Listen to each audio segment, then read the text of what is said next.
तो चलिए आज बात करते हैं भारत के पहले सुपर पावर की, यानी मौर्य साम्राज्य की। देखिए ये कहानी ना सिर्फ राजा महाराजाओं के लड़ाइयों की नहीं है, नहीं, ये कहानी है एक आइडिया की, एक ऐसे विचार की जिसने बिखरे हुए छोटे छोटे राज्यों को जोड़कर पहली बार एक राष्ट्र बनाया।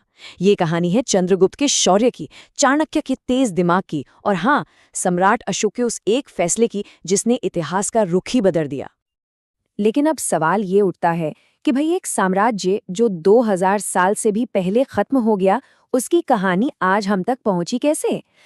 इसका जवाब छिपा है एक तरह की हिस्टोरिकल डिटेक्टिव वर्क में, मतलब एक ऐतिहासिक जासूसी में। सोचिए, इतिहासकार ठीक वैसे ही काम करते हैं जैसे कोई जासूस, छोटे छोटे सुरागों को जोड़कर अतीत की पूरी तस्वीर तैयार करते हैं। और अच्छी बात यह है कि मौर्य अपने पीछे ढेर सारे सुराग छोड़ गए। तो मोटे तौर पे देखें तो हमारे पास 3 तरह के सबूत हैं। पहले तो हैं अर्थशास्त्र जैसी किताबें। ये हमें बताती हैं कि साम्राज्य का दिमाग कैसे काम करता था, उनकी सोच, उनकी रणनीति क्या थी। फिर आते हैं अशोक के शिलालेख। ये तो कमाल हैं। समझिए कि सम्राट अशोक की अपनी आवाज है जो पत्थरों पर हमेशा हमेशा के लिए कैद हो गई। और फिर तीसरे नंबर पर हैं वो चीजें जो खुदाई में मिली हैं, शहरों के खंडर, मिट्टी के बर्तन। ये हमें उस दौर के आम लोगों की जिंदगी की एक छोटी सी झलक दिखाते हैं। तो चलिए अब कहानी की शुरुआत में चलते हैं। देखते हैं कि मौर्यों के आने से ठीक पहले भारत का पॉलिटिकल मैप दिखता कैसा था। ये कोई एक देश नहीं था, बिल्कुल नहीं। ये तो कई ताकतवर राज्यों की एक रणभूमि थी। ये बात है लगभग 6वीं शताब्दी ईसा पूर्व की। उस वक्त गंगा के मैदानों में ना एक नई क्रांति हो रही थी। इतिहासकार इसे सेकेंड अर्बनाइजेशन या दूसरा शहरीकरण कहते हैं। मतलब नए नए शहर बस रहे थे, बिजनेस फल फूल रहा था और पूरा इलाका छोटे छोटे राज्यों में बटा हुआ था। और ये सारे राज्य एक दूसरे पर कब्जा करने के लिए लगातार लड़ते रहते थे। उस दौर की इन पॉलिटिकल पावर्स को कहते थे महाजनपद, जिसका मतलब है महान राज्य। कुल मिलाकर ऐसे 16 महाजनपद थे। और ये सब के सब समझिए कि एक पॉलिटिकल चेस बोर्ड के माहिर खिलाड़ी थे। हर किसी की बस एक ही चाहत थी, सबसे शक्तिशाली बनना। और इन 16 में से एक था जो बाकियों से बहुत आगे था, मगध। कह सकते हैं कि मगध किस्मत का धनी था। सोचिए, गंगा के किनारे बसा हुआ, लोहे की खदानों से माला माल, और उसके पास थी हाथियों की एक जबरदस्त सेना। मगध के पास वो सारी खूबियां थी जो एक छोटे से राज्य को एक महान साम्राज्य बनाने के लिए जरूरी होती हैं। तो सवाल ये है कि ये बिखरा हुआ नक्शा अचानक एक विशाल साम्राज्य में कैसे बदल गया? यहीं से कहानी में एंट्री होती है एक नौजवान हीरो और उसके जीनियस गुरु की। एक बहुत ही टैलेंटेड नौजवान चंद्रगुप्त मौर्य और महान रणनीतिकार चाणक्य ने हाथ मिलाया और एक जबरदस्त सेना खड़ी की। उनका सीधा निशाना था मगध पर राज कर रहा नंदवंश, जो अपने जुल्मों के लिए काफी बदनाम था। और फिर करीब 321 ईसा पूर्व में एक ऐसा तख्ता पलट हुआ जो बिजली की तेजी से हुआ। उन्होंने नंदों को सत्ता से उखाड़ फेंका और मगध के सिंहासन पर कब्जा कर लिया। और जानते हैं ये सेना कितनी बड़ी थी? जरा अंदाजा लगाइए। ग्रीक हिस्टोरियंस के हिसाब से चंद्रगुप्त की सेना में 6 लाख, जी हाँ, 6 लाख से ज्यादा सैनिक थे। उस जमाने के हिसाब से ये दुनिया की सबसे बड़ी सेनाओं में से एक थी। और इसी फौज के दम पे उन्होंने लगभग पूरे सब कॉन्टिनेंट को एक झंडे के नीचे ला दिया। लेकिन कहानी यहाँ खत्म नहीं हुई। साम्राज्य का असली टेस्ट तो अभी बाकी था। अलेक्जेंडर द ग्रेट यानी सिकंदर महान का एक जनरल था सेल्यूकस निकेटर। उसने नॉर्थ वेस्ट से हमला कर दिया। ये 2 दुनियाओं की टक्कर थी। भारत का नया सम्राट एक तरफ और ग्रीस का एक ताकतवर राजा दूसरी तरफ।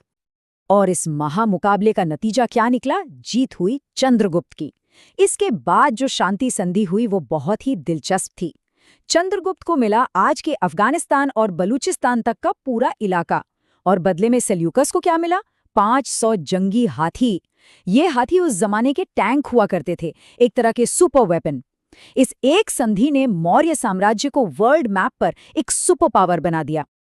चलिए अब कहानी को आगे बढ़ाते हैं और चलते हैं चंद्रगुप्त के पोते सम्राट अशोक के दौर में। ये शायद मौर्य साम्राज्य के सबसे मशहूर शासक हैं और इनकी कहानी एक क्रूर विजेता से एक शांति दूत बनने की एक अविश्वसनीय कहानी है। तो देखिए, चंद्रगुप्त के बाद उनके बेटे बिंदुसार ने गद्दी संभाली और साम्राज्य को दक्षिण भारत तक फैलाया। और फिर करीब 268 ईसा पूर्व में सिंहासन पर बैठे अशोक, जो मौर्य वंश को उसकी सबसे बड़ी ऊंचाइयों पर ले जाने वाले थे। शुरुआत में तो अशोक भी अपने दादा की तरह ही थे, विजय और साम्राज्य का विस्तार। लेकिन फिर एक ऐसी घटना हुई जिसने उनकी जिंदगी हमेशा के लिए बदल दी।